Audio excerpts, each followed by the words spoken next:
Ang boring. Lakihan na lang natin ang taya. Laro-laro lang yan. Huwag tayong magkasira. Ang galing talaga ni Tang. Nakab muna siya. Ang baraha ko ay 3 of a king ng K. Nagmamayabang lang yan.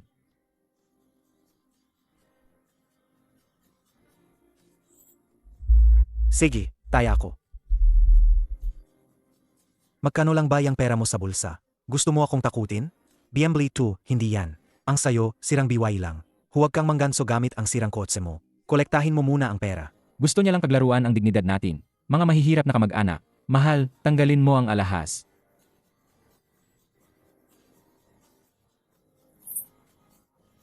Swerte ko talaga sa'yo. Mahal. Sapat na to. Bubuksan mo na ba ang baraha? Kahit matalo ako ng isang BMB, ayos lang. Kung matalo ka ng lahat, paano na ang pamilya mo sa susunod na 5 taon? May sarili kaming paraan para mabuhay. Hindi ba't sinabi mo kanina na hindi ako matapang? Kung maglalaro, lakihan pa para mas kapanapanabik.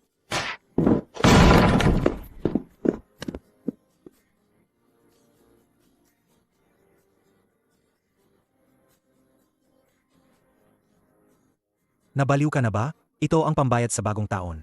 Kaya kong tayaan yan. Tingnan natin kung kaya mong sabayan. Baka naman wala kang ganoong pera.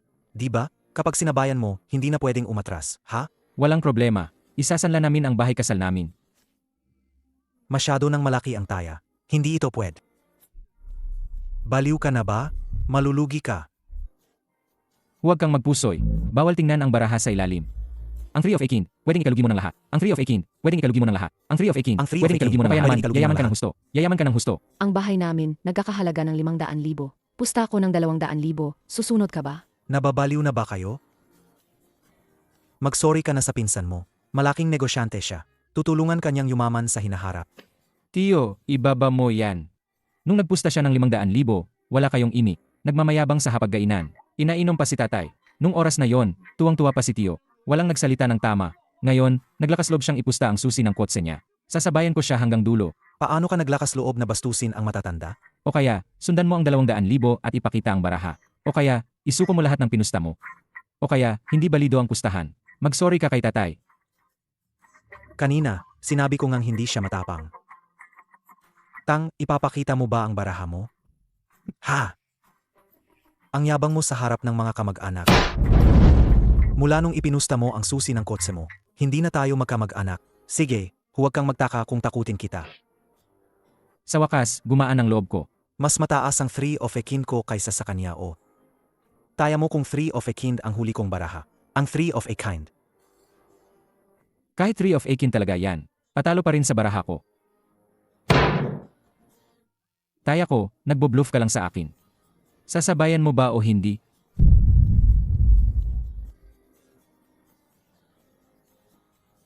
Huwag na kayong magpustahan. Hindi siya kaba sa baraha mo eh. Kung susuko ako, mawawala ang BMB ko at ang 300,000. Nagbo-bluff lang siya sa akin, sigurado ako. Si Tang lagi ang nagpapataas ng taya. Kung alis siya sa laro, di na siya makakataas ng ulo sa mga kamag-anak. Halika dito. Ilagay mo ang mga alahas dito. Hindi ko tatanggalin. Sa akin to eh. Tignan nyo to.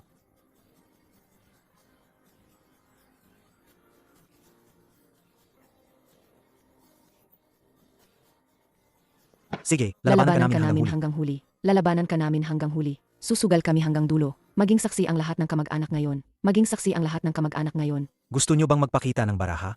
Bakit kailangan ipakita? Lalabanan ka namin hanggang huli. 50 ang nagastos ko sa singsing na ito.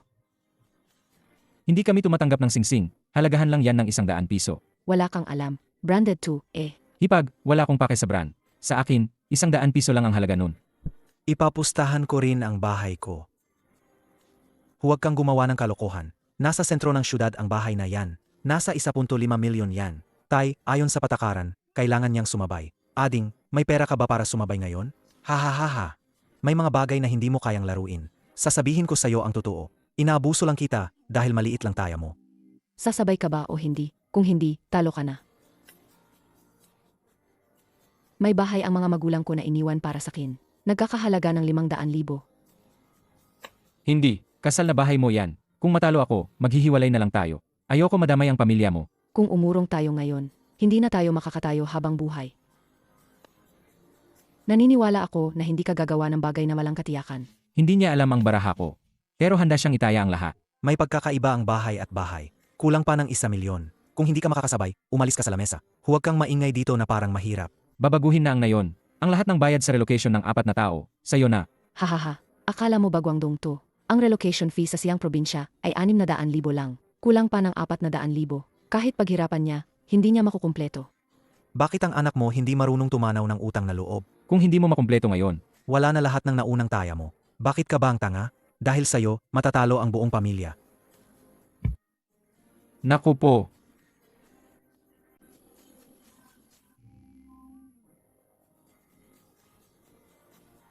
Paano ka nagkaroon ng ganyang kalaking pusta? Nangutang ka para lang makipagsabayan sa akin. Kapag di mo nabayaran, sira ang buhay mo habang buhay. Alam ko, pero sasabayan kita hanggang dulo. Kailangan ba talagang magkasiyaan tayo? Bakit di mo pinigilan ang tatay ko noong nag-alok siya ng inumin? Malaking tao ang kuya mo. Hindi na niya pinapansin ang maliliit na bagay. Huwag na kayong tumaya, di naman kailangan ganoon kalaki. Sinasadya ko talaga to.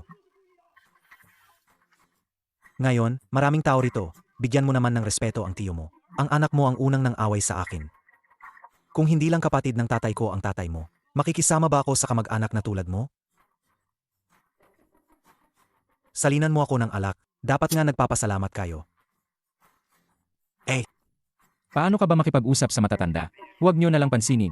Lasing lang siya. Hahaha. Sa labas, ang yabang-yabang. Kumita lang ng kaunting pera, lumaki na ang ulo. Weidong, itataya mo ba talaga ang lahat para magbukas ng baraha? Kailan ko sinabing magbubukas ako ng baraha? Hindi ako magbubukas. Gusto mo lang akong lokohin para makakuha ka ng isa pang taya. Hindi mo na kayang sumabay sa susunod na taya. Tinatakot mo ako para mag-fold ako. Bahala ka kung anong isipin mo. Kung hindi ako magbubukas at hindi ka susunod, ibig sabihin, nag-fold ka. Bakit may ganyan na naman kasuklam-suklam na tao? Sige na, buksan mo na ang baraha. Sige, itataya ko sa iyo ang negosyo ko. Ang negosyo ay nagkakahalaga ng 1.5 milyong piso. Bakit ka pa tumataya sa kanya? Ang mag-bluff ay panloloko talaga. Lolokohin ka lang niya. Kung magfo-fold ako, lalabo ang lahat ng taya ko kanina. Paano kung 3 of a kind ang hawak niya? KOA? Paano kung ako magfo-fold tapos mag-bluff lang pala siya? Ilalagay niya ang lahat ng kayamanan niya para manakot sa'yo. Hindi mo alam, wag ka nang makialam. Ipakita na natin ang cards. Kundi, manloloko pa siya sa'yo ulit. Imposibleng may 3 of a kind ka. Panakot lang niya yan. Hihintayin natin kung makakaipon siya. Kailangan mo pa ring umutang para tumawag sa susunod na round. Kung hindi ako magbubukas, ikaw ang maglalagay ng 1.5 milyon. Dagdag ko pa ng 1.5 milyon. Kailangan mong tumawag ng 3 milyon. Taya ko hindi mo kaya yan, magfo-fold ka na lang. Sabi na sa'yo, huwag kang makisugal sa kanya. Maliit lang ang pinagkakakitaan natin. Bata pa ang kapatid ko, hindi pa siya sanay. Kaya naman patawarin mo na.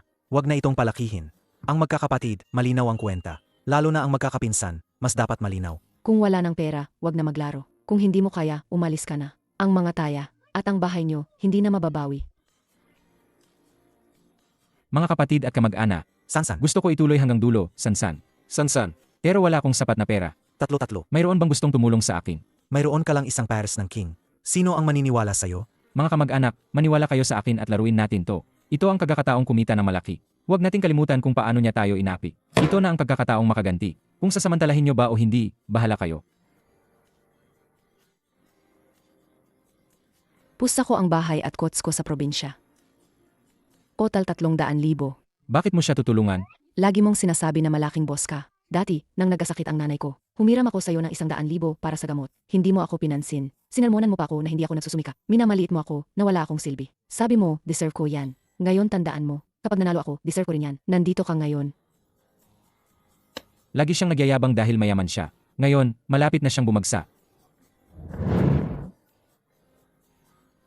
Pusta ko ang bahay numero 6. Pusta ko ang 2 kots.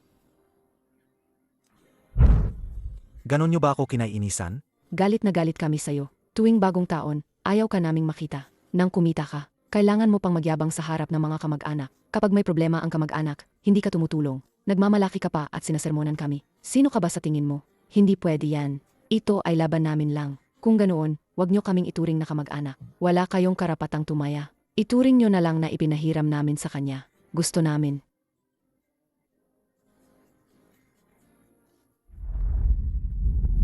Paano mo seryosohin ang sugal? Naglalaro lang naman tayo eh. Magkakapamilya pa ba tayo pagkatapos nito? Hindi yan valid. Umuwi na kayong lahat. Ngayon mo kami inaalala bilang kamag-anak, di ba? Kahit magkapatid, kailangang maging malinaw sa pera. Lalo na't magginsan lang tayo. Ikaw mismo ang nagsabi niyan, di ba?